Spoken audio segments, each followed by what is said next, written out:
Bismillahirrahmanirrahim. Assalamualaikum warahmatullahi wabarakatuh. Selamat pagi, salam sejahtera untuk kita semua. Perkenalkan, nama saya Nurul Fitriati Haritsah, FTR MKes, salah satu dosen pada program studi Sarjana Terapan jurusan Fisioterapi Poltekkes Kemenkes Surakarta.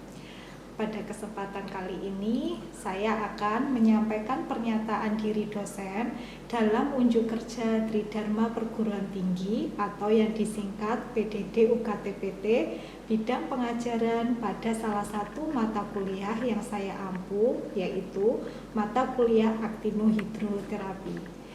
Dengan kode mata kuliah FT 63425, mata kuliah ini terdapat pada semester 3 dengan beban kredit 3 SKS yang terdiri dari 1 SKS pengantar praktek dan 2 SKS praktikum, di mana pada mata kuliah ini saya satu tim dengan Bapak Dr. Bambang Krisnowianto MOR. Saya mendapatkan 1,5 SKS dan Bapak Dr. Bambang Krisnowianto mendapatkan 1,5 SKS. Metode pembelajaran yang saya gunakan dalam mata kuliah Aktinohidroterapi ini ada 6. Yang pertama, ceramah. Ceramah di sini saya menyampaikan materi pembelajaran secara lisan melalui media PowerPoint kepada mahasiswa. Metode ini efektif untuk memberikan landasan teori dan informasi dasar kepada mahasiswa sebelum mahasiswa melaksanakan praktikum di laboratorium. Metode pembelajaran yang kedua yaitu diskusi. Pada metode ini biasanya saya memberikan pertanyaan kepada masing-masing kelompok. Kemudian, mahasiswa saling bertukar gagasan dan pendapat untuk memecahkan suatu pertanyaan tersebut. Metode pembelajaran yang ketiga yaitu penelaahan kasus. Pembelajaran yang menggunakan contoh masalah nyata atau skenario spesifik untuk dianalisis oleh mahasiswa. Metode ini menjembatani teori dan praktik serta mengasah kemampuan pemecahan masalah dan pengambilan keputusan. Metode pembelajaran yang keempat yaitu penugasan kelompok. Pemberian tugas oleh dosen agar peserta didik dapat mendalami materi, berlatih secara mandiri maupun melatih kerjasama tim.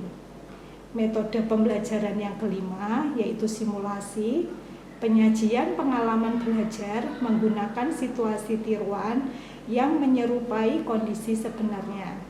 Mahasiswa dapat mempraktekkan peran, keterampilan, dan prosedur penata laksanaan fisioterapi. Metode pembelajaran yang terakhir yaitu demonstrasi. Metode pengajaran dengan cara memperagakan dan menjelaskan suatu proses, langkah kerja, atau cara menggunakan modalitas fisioterapi. Selanjutnya, pada mata kuliah Aktinohidroterapi ini, saya menggunakan perangkat lunak Solo e-learning Polkesta atau yang disebut dengan Soleta. Dengan memanfaatkan fasilitas pembelajaran Solo e-learning Polkesta yang diberikan oleh Poltekkes Kemenkes Surakarta dapat mempermudah mahasiswa untuk mengakses bahan mengajar kapan saja dan di mana saja. Pada Soleta, saya dapat mengunggah deskripsi mata kuliah, rencana pembelajaran semester, materi pembelajaran, video PPM, tugas, dan melalui Soleta juga saya dapat melakukan kuis, melakukan rekam kehadiran mahasiswa, ujian teori pada penilaian tengah dan akhir semester. Di pekan pertama perkuliahan saya selalu menyampaikan rencana pembelajaran semester agar mahasiswa mengetahui materi yang akan dipelajari selama 1 semester ke depan. Di sini saya akan menguraikan mata kuliah terapi aktinohidro secara lebih rinci yang terangkum ke dalam rencana pembelajaran semester. Dokumen RPS aktinohidro dibuat oleh tim dosen pengampu sebelum proses pembelajaran dimulai. dan disetujui oleh Ketua Program Studi Sarjana Terapan Fisioterapi. Adapun poin yang akan saya sampaikan di sini yang tercantum di dalam RPS antara lain: 1. Deskripsi mata kuliah. 2. Capaian pembelajaran lulusan program studi. 3. Capaian pembelajaran mata kuliah. 4. Materi pembelajaran. 5. Proses pembelajaran. Dan yang terakhir yaitu sistem penilaian. Yang pertama, deskripsi mata kuliah. Mata kuliah ini merupakan integrasi antara fisika, instrumen, atau peralatan fisioterapi dan teknik penerapannya. Mata kuliah ini memberikan kesempatan kepada peserta didik untuk mengembangkan penalaran tentang prinsip-prinsip fisika, matematika, dan jenis aktinohidroterapi, teknik dan prosedur aktinohidroterapi dalam upaya penerapannya pada peralatan atau instrumen atau modalitas fisioterapi, pengaruh fisik dan biologis pada jaringan spesifik, indikasi dan kontraindikasinya beserta aplikasinya. Kedua, capaian pembelajaran lulusan program studi. Lulusan mampu mengimplementasikan tindakan fisioterapi baik secara promotif, preventif, kuratif, rehabilitatif, dan paliatif secara sistematis dan saling terkait dalam menangani gangguan gerak dan fungsi sesuai dengan standar pelayanan fisioterapi dengan keunggulan kesehatan jantung dan muskuloskeletal, baik yang dilakukan di fasilitas pelayanan kesehatan atau rumah serta pemberdayaan masyarakat.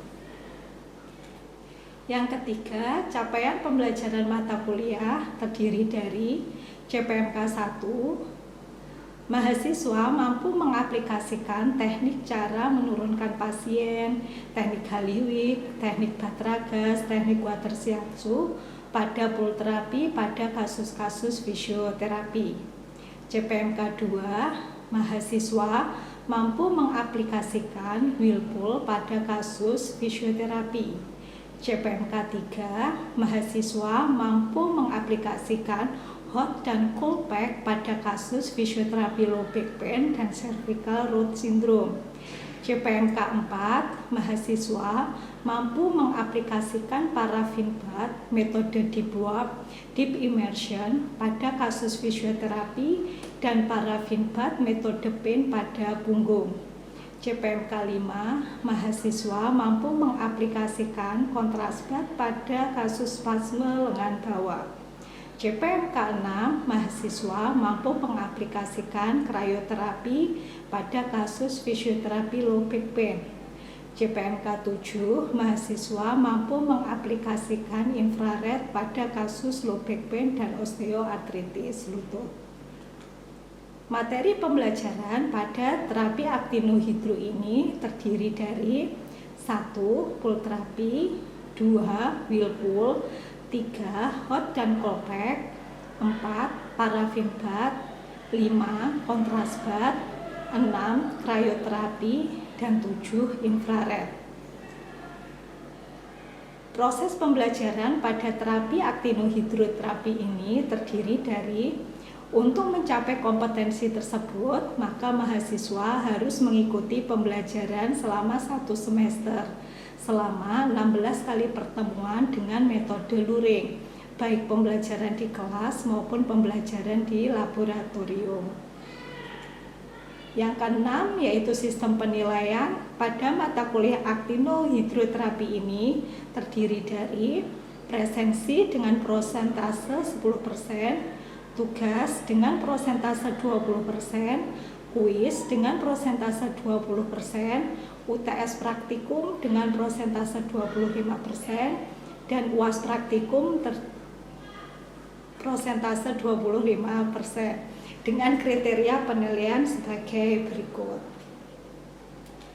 Demikian pemaparan mata kuliah aktinohidroterapi yang saya ampu di jurusan Fisioterapi Poltekkes Kemenkes Surakarta. Selanjutnya, saya akan menyampaikan bagian proses pembelajaran pada salah satu pertemuan pada mata kuliah ini yang dilaksanakan di laboratorium secara luring. Selamat mengikuti. Terima kasih. Wassalamualaikum warahmatullahi wabarakatuh. Bismillahirrahmanirrahim. Assalamualaikum warahmatullahi wabarakatuh. Waalaikumsalam warahmatullahi wabarakatuh. Selamat pagi semuanya. Pagi Ibu. Bagaimana kabarnya hari ini? Alhamdulillah. Sehat ya? Sehat. Ya, alhamdulillah kalau sehat semuanya. Baik, alhamdulillah pada pagi hari ini kita bisa bertemu kembali untuk mata kuliah aktinohidroterapi ya. Sebelum pembelajaran hari ini kita mulai, marilah kita awali dengan berdoa menurut agama dan kepercayaan masing-masing agar pembelajaran hari ini dapat berjalan dengan lancar. Berdoa disilakan. Berdoa selesai. Ya, baik. Minggu kemarin Bu Nurul sudah menjelaskan berkaitan dengan krioterapi ya, atau yang disebut dengan terapi dingin. Nah, ini Bu Nurul review sedikit untuk pembelajaran minggu kemarin. Ya, jadi krioterapi itu merupakan salah satu bagian dari metode terapi yang menggunakan zat cair, biasanya menggunakan media es ya. Nah, krioterapi sendiri itu jenisnya bermacam-macam. Ada cold pack, ada kompres dingin seperti yang kalian praktekkan kemarin. Kemudian ada ice massage dan penggunaan modalitas krioterapi itu sendiri. Nah, jadi kita di jurusan sudah memiliki alat modalitas krioterapi ya. Jadi modalitas krioterapi itu biasanya digunakan ketika kondisi nyeri akut ya, yang disertai dengan adanya peradangan, ada pembengkakan, warnanya kemerahan, teraba, suhunya lebih hangat ya. Kemudian berapa lama sih Bu waktu pemberian krioterapi itu yang baik untuk pasien? Nah, ketika kalian memberikan krioterapi 0 sampai 5 menit, itu akan memberikan efek pendinginan hanya di permukaan kulit saja. Tetapi ketika kalian memberikan 5 sampai 10 menit, itu suhu dinginnya sudah mencapai kulit ya, dan lemak. Ketika kalian memberikan terapi krioterapi 10 sampai 15 menit, maka dinginnya sudah mencapai pada otot. Nah, yang terakhir, ketika kalian memberikan terapi dingin 15 sampai 20 menit, itu akan menimbulkan yang disebut dengan Hunting reaction. Apa itu Hunting reaction? Yaitu suatu proses terjadinya vasodilatasi dan vasokonstriksi yang berulang-ulang secara terus-menerus. Untuk apa? Untuk mencegah terjadinya kerusakan jaringan. Ya, jadi dengan adanya Hunting reaction ini juga dapat melepaskan epinefrin dan norepinefrin sehingga nyeri pada pasien bisa berkurang. Ya. Selanjutnya, komplikasi yang terjadi ketika terapi dingin kita berikan lebih dari 30 menit. Pasti ada komplikasi-komplikasi yang akan terjadi. Nah, seperti hipotermi, eksim kulit, dan terjadinya frostbite ya. Nah, itu review materi yang kemarin Bu Nurul sampaikan. Untuk hari ini kita akan praktikum terkait dengan ice massage pada otot gastrocnemius dan pelaksanaan terkait dengan pemberian modalitas krioterapi ya. Silakan salah satu probandus bisa maju ke depan untuk kita praktekkan ice massage pada otot gastrocnemius. Silakan. Silakan kepalanya di sebelah sana. Ya, baik. seperti yang pernah Bu Nurul sampaikan, sebelum kalian memberikan modalitas hidroterapi atau modalitas fisioterapi apapun, jangan lupa melakukan pemeriksaan sensibilitas. Nah, untuk sekarang pemeriksaan sensibilitas kita menggunakan kasar dan halus ya. Mbak siapa namanya? Mbak Nay, pinjam tangannya dulu, bisa dilihat ini kasar ya, dan ini halus ya. Ini kasar dan ini halus. Silakan tutup mata. Oke, sekarang kita praktekkan pada area gastrocnemius. Ini Mbak Nay kasar, kalau ini halus, ini kasar, ini halus. Oke. Penata laksanaan esmasas ya. Di sini kita mulai dari bagian distal. Distalnya dari mana Bu? Yaitu dari tendon Achilles menuju ke kaput otot gastrocnemius. Namanya masas berarti kalian harus memberikan adanya penekanan ya. Jadi mulai ya Mbak Nay ya. Nah, seperti ini. Kemudian teknik pemberian esmasas, kalian bisa menggunakan teknik searah serabut ototnya dari otot ke gastrok ya, atau kalian bisa dengan sirkuler ya, seperti ini. Oke, berapa lama Bu pemberian esmasas? Tadi sekitar 10 sampai 15 menit. Nah, jika pasien sudah merasakan mati rasa atau kebas, maka esmasas bisa dihentikan ya. Mbak Nay, apa yang dirasakan ketika diberikan esmasas? Rasanya nyeri, juga ada sedikit penekanan. Kemudian setelah sembuhnya itu nggak cuma satu aja, tapi menyebar ke semua. Ya, ada rasa cekit-cekit yang dirasakan Mbak Nay? Kebas, sudah mulai kebas? Belum terlalu. Oke. Nah, itu adalah praktek terkait dengan esmasas pada otot gastro. Ya, silakan salah satu mahasiswa bisa maju ke depan untuk mempraktekkan esmasas. Ya, silakan. Oke, silakan lakukan tes sensibilitas. Kasar. Coba pakai itu ya. Ini apa? Kasar. Ini Halus. ini Halus. ini kasar. Oke, ya.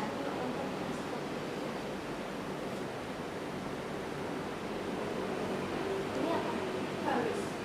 Ini kasar. Ini Kasar. ini halus. Oke, ya, silakan bisa diletakkan pemeriksaannya, kemudian diambil es batunya. Ya, itu aja. Ya, silakan Mbak dipraktekkan. Nah, ya. Oke, ya. Dari distal tendon Achilles ke proksimal ke kaput otot gastro. Ada penekanan dan tekniknya bisa searah serabut ototnya, atau coba Mbak pakai teknik sirkuler. Yang sirkuler.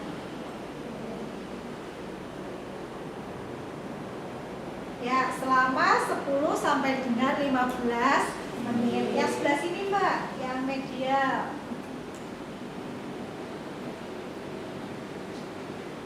Mbak Nay, sudah ada rasa mati rasa atau kebas? Belum ada. Belum. Baik, cukup ya untuk praktikum esmasas ya pada otot gastrocnemius. Silakan bisa dikembalikan dulu. Es batunya Mbak Nay cukup ya, terima kasih. Untuk selanjutnya, untuk probandus penata laksanaan modalitas krioterapi. Silahkan yang menjadi probandus bisa maju ke depan. Saya Ibu. Oke, silahkan Mas Rizky. Baik. Bisa maju ke depan. Baik. Silakan, kepalanya ada di sebelah sini. Baik, Mas Rizky, sebelumnya Bu Nurul akan melakukan tes pemeriksaan sensitivitas sebelum Bu Nurul berikan krioterapi ya. Kemudian nanti ketika Bu Nurul memberikan krioterapi yang dirasakan adalah dingin ya. Oke. Ini kasar ya, kalau ini halus. Bisa tutup mata. Ini kasar. Ini halus, silakan. Ini Kasar. ini Halus. ini Halus. oke, ini. Kasar. Nah, sekarang kita praktekkan di area punggung bawah. Permisi ya, Mas Rizky ya. Oke. Ya, ini apa Mas Rizky? Kasar. Ini?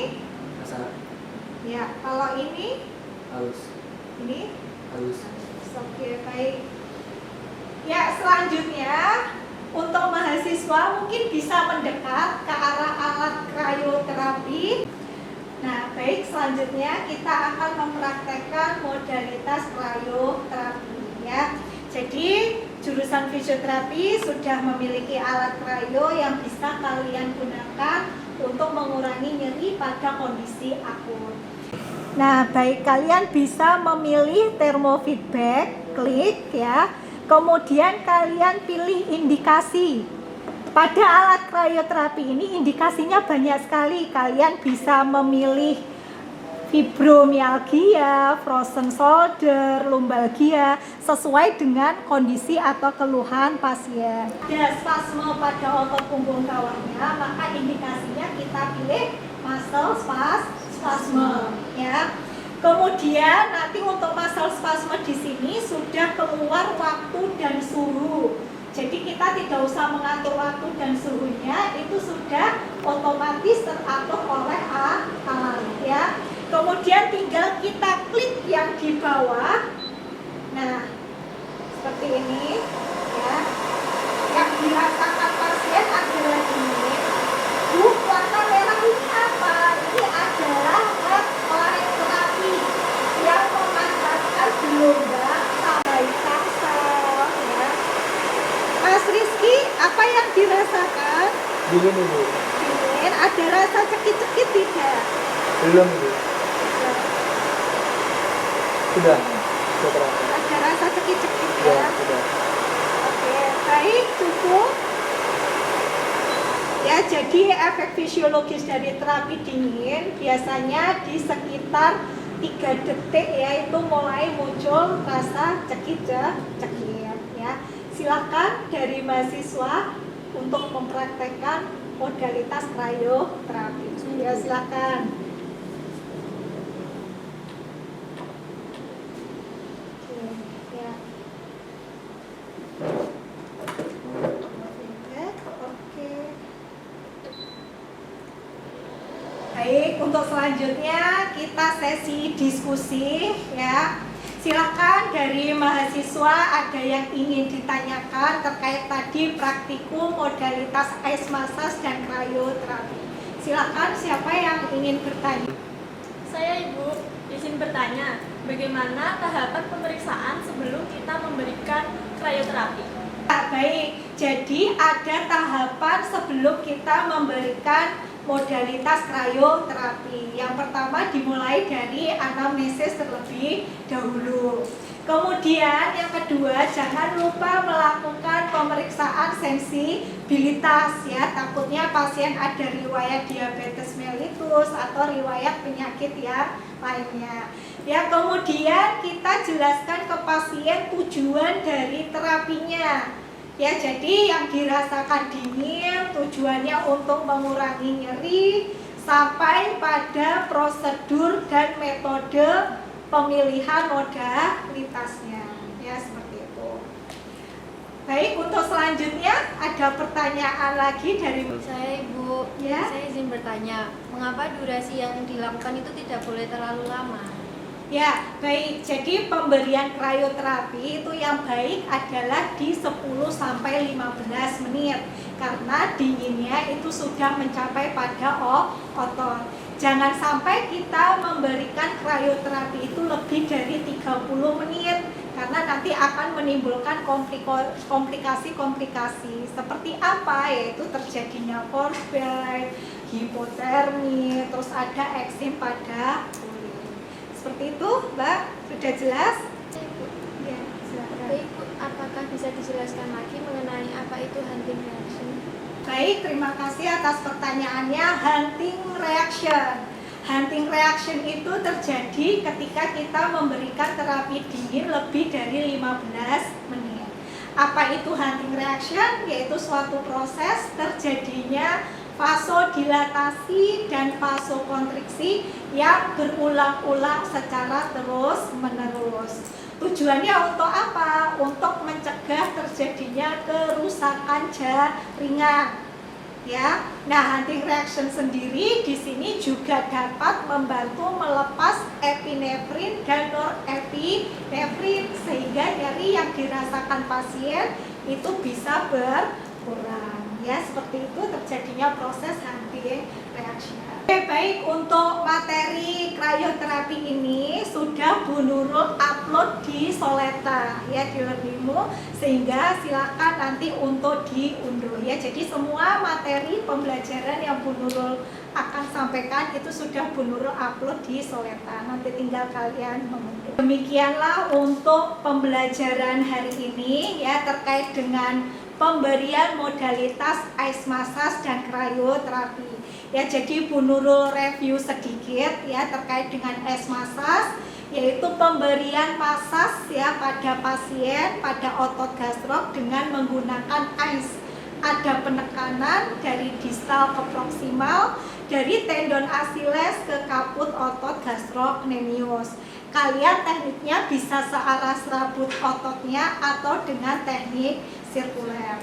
Kemudian pada modalitas krioterapi di sana sudah terdapat indikasi-indikasi sesuai dengan keluhan yang dirasakan pasien. Jadi kalian tinggal klik indikasinya apa sesuai yang dikeluhkan pasien, kemudian tinggal klik start ya. Kemudian pada krioterapi di situ juga terdapat warna merah, itu adalah red light terapi. Ya, yang fungsinya memancarkan gelombang untuk mencapai jaringan yang akan kalian tuju. Ya, seperti itu. Sehingga untuk modalitas krioterapi sudah kalian pelajari mulai minggu kemarin sampai dengan hari ini ya. Maka untuk pertemuan hari ini Bu Nurul cukupkan sampai di sini. Terima kasih, kita ketemu lagi di minggu depan ya. Wassalamualaikum warahmatullahi wabarakatuh. Waalaikumsalam.